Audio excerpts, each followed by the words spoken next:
pala. Alright mga master, so andito tayo ngayon sa Batangas City. Ayan, so nasa Batangas City ngayon, tayo ngayon. Sitio Kalumpang. Okay, bali nagkakabit tayo rito ng service entrance. Ayan. So, bagong project ni Engineer Bong. Shoutout sa iyo, Bong. Ayan, nakakain ng ice cream. And then yung kanyang mga tauhan nandito pala. Ayan, shoutout sa inyo lahat. Ayan, bali ito guys yung ginagawa natin na project. Bali yung bahay. Ayan, sama si Foreman. Oh, Foreman, nasa ka? Ayan, kaway ka muna, Foreman. Ayan. Ayan. So ngayon nakakabit tayo guys ng service entrance para sa ating project. Para ibaliin mo lang. Ganito. Dito yung susok ko. Oo. Hindi ganyan. Kapitan mo, turuan kita. Okay, pare. Pagbali pare, isa-isa lang bali. Kabali palang babaliin eh. Ayos. Ayan. Okay pare, okay na. Habol na ito. Kapit mo, yan. Tsaka mo lang mo siya ng tornilyo. Yung cover niya. Guys, bali ito galing sa Meralco yung ating metal base. Ayan, so naka-engrave dito. Ayan mga master, naka-engrave. Baligtad pare. Tignan mo na. Tapos yung tornilyo niya dapat nakaano siya dito. Ayan, kita mo lang siya. Alright, so kapit muna natin to mga master sa poste. So explain ko na sa inyo yung gagawin natin mamaya. Okay, so yun lang po. Alright mga master, so ginagawa natin ngayon is binapabaranahan natin dito yung ating poste. Kasi ang gagamitin natin dito is Tox screw. Tox. Ayan. So shoutout muna kay Boss Jetro. Siya yung ating rito, katulong. Ayan. Bali guys, yung taas ng ating poste is 3 meters lang yan. So hindi ganun kataas. Kasi hindi naman required ni Meralco based dun sa ating yellow card. So yung kukuhaan po ng ating supply, so ito na. So nakatumbok na siya rito. So meron na rito single secondary rack na naka-install na. Okay. So ayan, kakabitan na natin. Para pare lobat? Ha? Ayan mga master, so pinapasakan na natin siya dito ng Tox. Ayan. So NEMA 3R natin. So sa taas naman.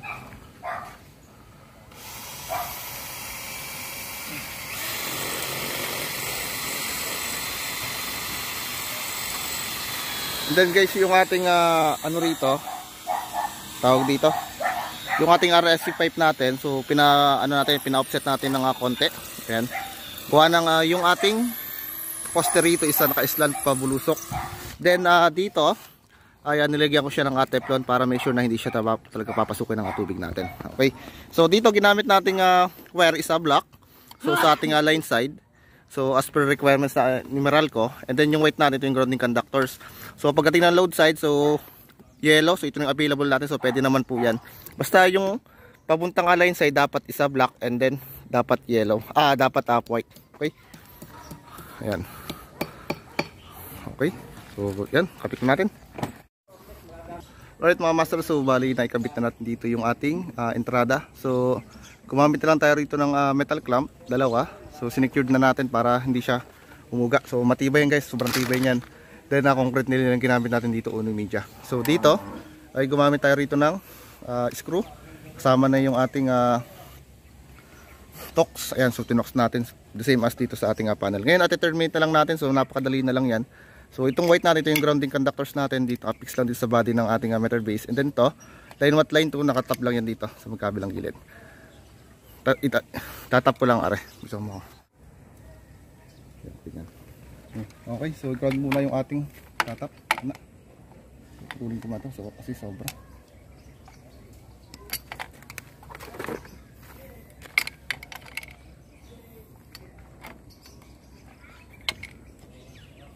So, yun ang gayahin, wala akong labs.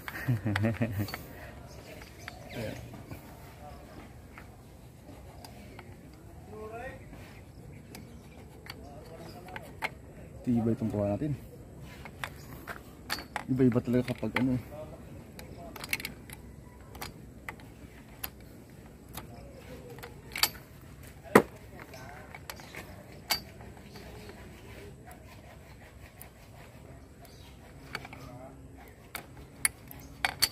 master. Yan, yun lang siya rito. Yan. Sa kabila. Okay, so ipita na nga siya ng ground.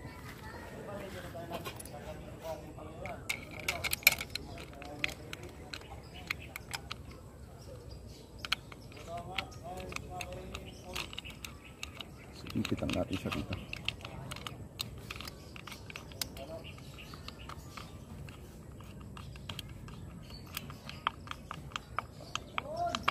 Ayan. So make sure dapat may kit. Okay. Then yung line 1 natin or yung ating line 2, so diyan tatap siya. Ayan.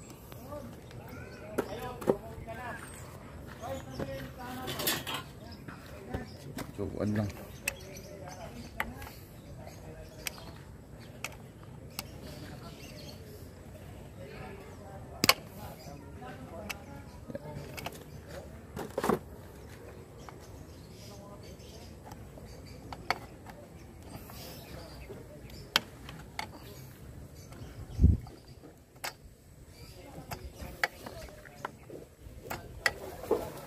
So number 6 mga master, ginamit nating wire dito kasi 60 amperes yung ating circuit breaker. Okay, so ganun lang yun. Bali deserved circuit breaker lang tayo sa wire size. Ayan. Okay, so mahaba. Pasan yung konti, mahaba masyado.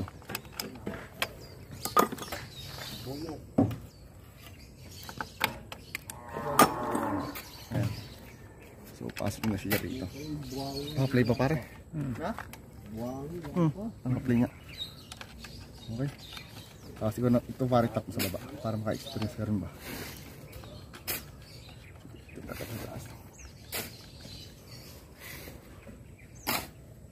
Okay, so tamang higpit lang mga master.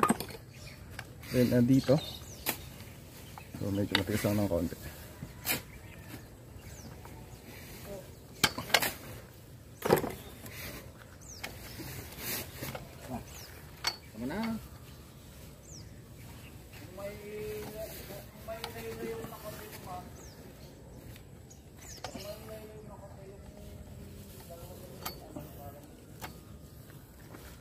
Matigas lang yan. So yung ginamit nating wire dito is Apple Dodge. So medyo may kamahalan to, pero sulit naman.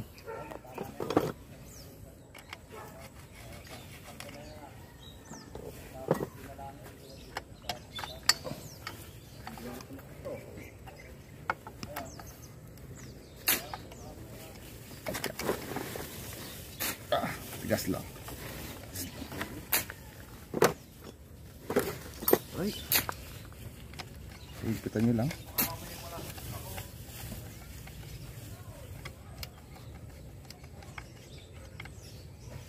Okay. Ano pare, gusto mo? Ha? Yeah, ayos ito lang. So ito naman guys yung ating load side, which is ito na yung papasok sa ating bahay. So ito yung ating line side, okay? So parang dyan ka lang. So yung kasama ko naman ang patitry natin. So experience ba? Di pare, logan mo muna yung screw natin. Okay na pala, sige pasok mo na. So medyo matigas lang yan. At size yan. Huwag mong ikakaano, tama lang. Ayan, saka mahigpitan siya.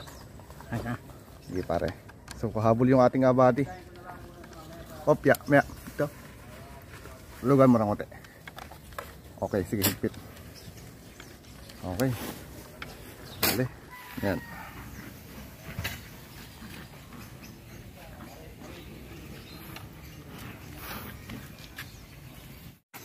Alright mga master, so na-tap na natin dito yung papunta sa ating load side. So ito yung ating line side. So pasok na siya rito guys sa ating NEMA 3R. Bali, ano na, titry na rin ngayon mga master. Ayan. So ito na.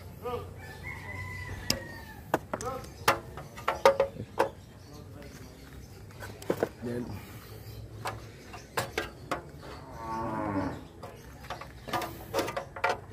okay. Ayusin nila.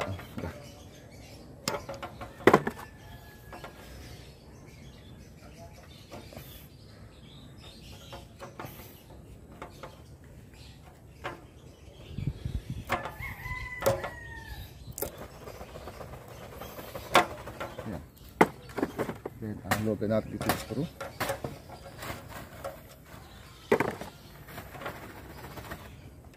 So pwede nyo yung bukayin natin.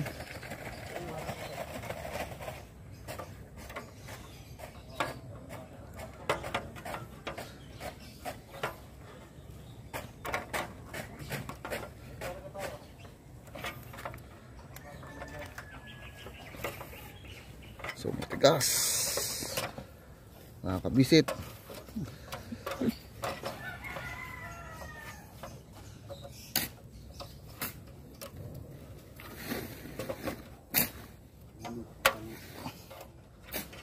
Yan. So sige pa lang natin siya. Nasa bumbo.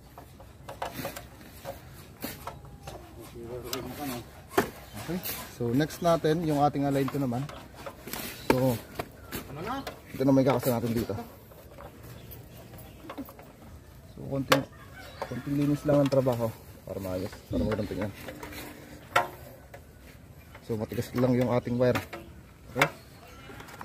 So pagpapin yun na.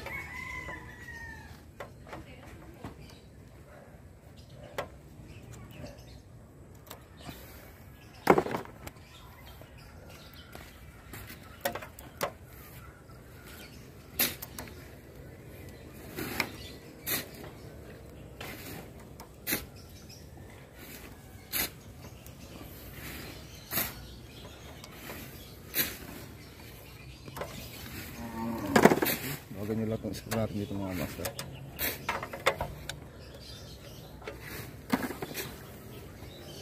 Tigas talaga.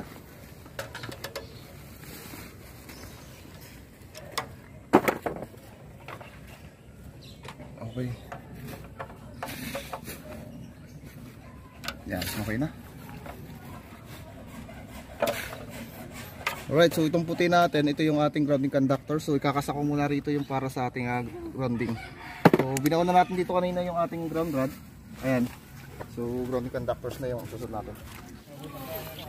So yung mga master, so pinapakasa ko na sa kasama ko yung ating grounding conductors. So dito sa ating ground rod. Ayan. Parang tanda lang ha, baka mahiwa ka niyan. Hindi, di mo kaya ano yan, balata mo muna isang side.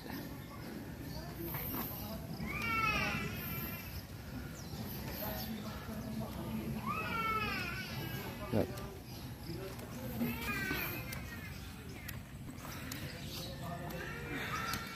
Yan, palitan ko siya. Ha? Bangon ng nilpix. Yan. Bali, yan. Ano? Sa ibabaw pare. Dito? Ganito. So, iwit lang natin siya rito. Ipitin na yan. Yun, iwit na. Iwitan mo pare. Saktong ganito lang. Di, baba mo ng konti pare. Ganito. Konti pa. Oops, sobra. Yun. Yun. Ay, nga pala pare. Ay, yabi ka. Yan. Hindi. Place na lang pare ka. Yan, pag wala.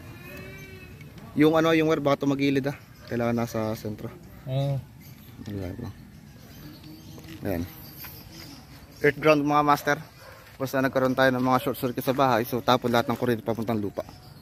Okay, for safety purposes din yan.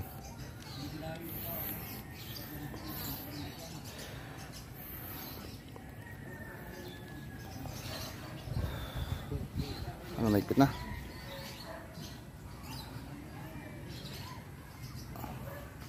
Okay na. Okay na siguro. Naikot na pala, tama na. Putulan mo ito pare. O yun. Yun. Yun, okay na. Huwag mo doon yung lagay natin yung mga tornilyo sa box. Nang? Lagay ng mga tornilyo. Yung black? Oo. Ayan, so bali guys, itong ating grounding conductors is ibabody ground natin sa ating NEMA 3R. Okay? So, hindi natin siya i-ground. Right mga master, so binabagting na natin dito yung ating wire. Papunta ron sa kasama ko. Yan. So, iabot ko yung dulo.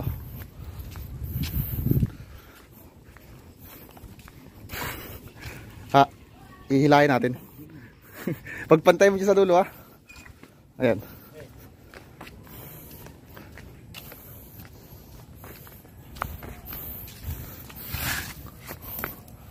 Ayan. Walang salapid. Alright mga master, so bali tapos na. Hinataw-hataw na namin ni paring Jetro yung pag-install dito ng service entrance. Ayan. So pakita ko na lang sa and then explain. So ito yung ating meter base. So pinutulan ko kanina ng pinutulan ko guys itong tubo natin kanina. Ayan.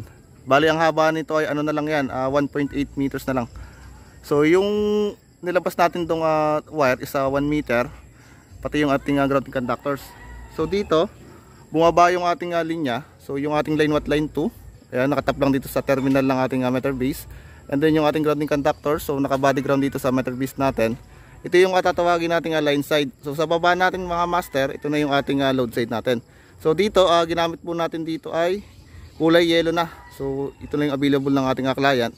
Pero okay na yung mga master gawa ng yung ating load side. So pwede na tayong gumamit ng ibang kulay ng wire. So ang importante lang itatandaan nyo, yung requirement ni Meralco sa taas, so kulay itim palagi yung ating line 1, line 2, and then yung ating grounding conductors is color white. Okay, so bumaba na po siya rito. Ayan, so ito yung ating line side. Ayan, so sa taas po nakatap, and then yung ating load side sa baba.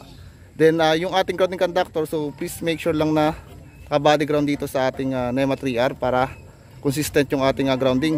Ayan, so gumamit na lang ako rito mga master ng grounding terminal lag. Ayan, so makikita nyo, and then gumamit na rin tayo rito ng bolts and nuts para maipit yung ating grounding conductors dito. Ayan, so binabaan ko na siya rito. Ayan, so gumamit tayo rito ng grounding rod. So ito yung grounding rod natin mga master. Then ito yung ating grounding conductors. So requirements ni Meralco, minimum requirement pagdating sa grounding conductors is number 8. So explain ko na lang sa inyo. So yung circuit breaker natin dito ay ginamit tayo rito ng 60 ampere na circuit breaker. Ayan, so 60 ampere. And then yung wire sizing natin, so gumamit tayo rito ng number 6 or 14 mm squared. So para equal yung ating standard dito sa ating circuit breaker. Okay, so for inspection na to by tomorrow ng Meralco para kabitan. So doon sa taas, meron tayong secondary rack, so single pole lang. So ni-require na lang ni Meralco na yung taas ng ating poste rito is 10 feet. Ayan, or 3 meters. Kasi hindi natin kailangan ng mataas na poste, gawa lang yung kukuha ng linya. Ayun, so ibabagting na lang pababa. Okay, so tap na lang dito sa ating linya pababa. Okay, so ito ay sisementohin na natin yan. Papasemento natin na bukas sa kasama. So diretso na yun mga master doon sa mismo mga ginagawang bahay natin. Ayan, so pinadaan na natin siya rito. Sementohin na lang natin yung siya. Ayan, papunta ron. So doon guys yung ating panel. So nakalubog yan guys ng 30 cm sa mismong original na lupa natin. Ayan, so tatambakan pa yan para lumubog yung ating rito, linya.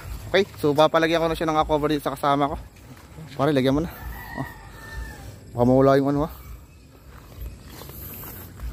dito yan pare sa Ayan. Ano to? Yan. Hindi, mamaya yan. Ay, ito. Hindi, ito muna para. Cover na to. Tanggalin mo na, ito muna yung kabit mo. So ito yung ating NEMA 3R. Ayan. So kung mapapansin nyo, hindi ako nagbubutas sa ibabaw. Palaging sa ilalim tayo. Kasi kapag nagbutas tayo rito, so sa dami kong trouble, kapag tumagal na yung ating NEMA 3R, minsan kasi kinakalawang humihina, muhuna. So papasukin niya ng tubig, and then yung ating tubig ay tutulay sa wire diretso sa ating breaker. Baliktad pare. Yan. Malalama. Yan, sakto. Ayan. So diretso na natin yan. Ayan mga master. So safety yung ating linya. Shoutout muna kay Jetro pare. Ano, napagod ka pa? Ayos. Ay. Habol ka ng habol eh. Hindi pare, ilalagay mo muna yung niyan. Hindi, yung tornilyo muna. Ito muna. Tapos iipit mo na to. Iipit mo muna siya rito. Sa loob. Hindi, papasa palabas yan. Bumuka lang yung ating gawa ng Nakadrive ka Yan. na bukas, Jethro. Yes. Yan. Ang dami ng Hindi, absent. taas mo muna ha. Ang dami ng absent. May wait lang. Alright, so tapos na. Ayan, nalagyan natin siya ng cover. So ito yung loob natin. So babaan na lang muna natin yung ating breaker dito. Okay. So secured na siya. Bali tomorrow na yung inspection yan para makabitan na. Kasi kailangan ng kuryente dito sa site. So wala silang kuryente. Kaya inano natin to, siningit natin. So back to ano na tayo ulit, Cavite. Para sa ating project. Okay. So yun lang po.